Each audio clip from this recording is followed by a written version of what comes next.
For this reaction, we have 2 moles of sodium and 2 moles of water reacting to form 2 moles of sodium hydroxide and a mole of hydrogen gas. So we're actually going to do 2 experiments. They both have sodium and water, but we're actually adding mineral oil for one to buffer the explosion. So for the lab materials, you will need distilled water, phenolphthalein, mineral oil for lab A, graduated cylinder for lab A, and tin pan for lab B, and safety equipment. We are going to use pure sodium for the alkali metal. And this is the safety equipment. First, I put 40 milliliters of distilled water.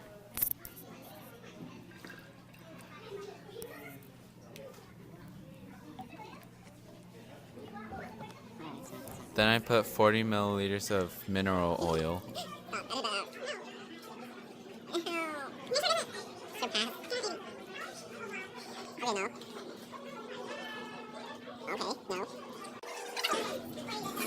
We were supposed to add the phenolphthalein directly into the water, but we forgot, so we put a straw to pass the mineral oil. The sodium is stored in mineral oil because if it reacts with the moisture in the air, it could form a reaction. And once it's taken out, it has to be dried off because it has to react easier with water, so we have to dry off the mineral oil.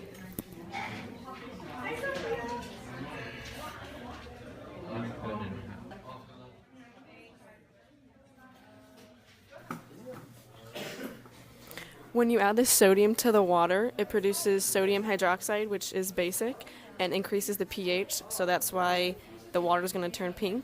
And then it also produces hydrogen gas, which floats to the top, and it also brings up the sodium with it, and so it goes up the mineral oil. But since the sodium is more dense than the mineral oil, it's going to come back down to the water, and it's going to keep going back up and down until all the sodium has been used.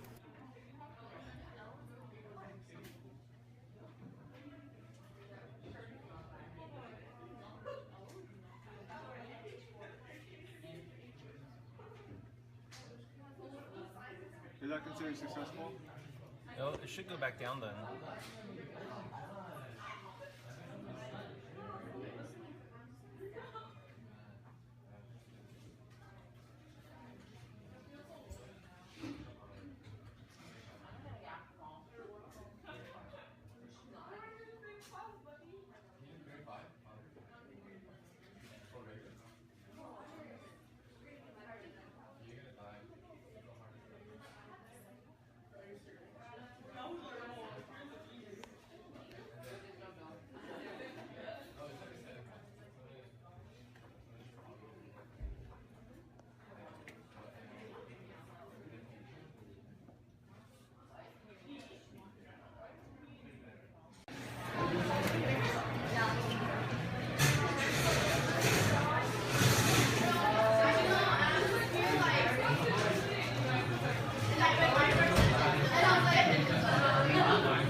We're adding water for lab B.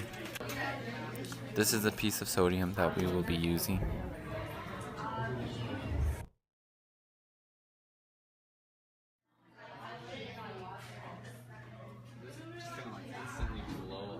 Are you ready?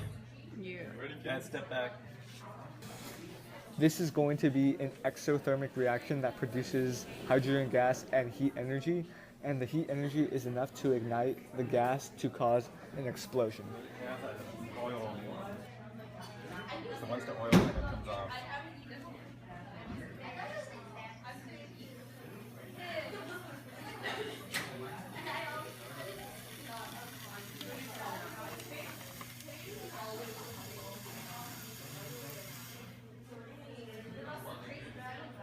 This is the leftover sodium hydroxide and water.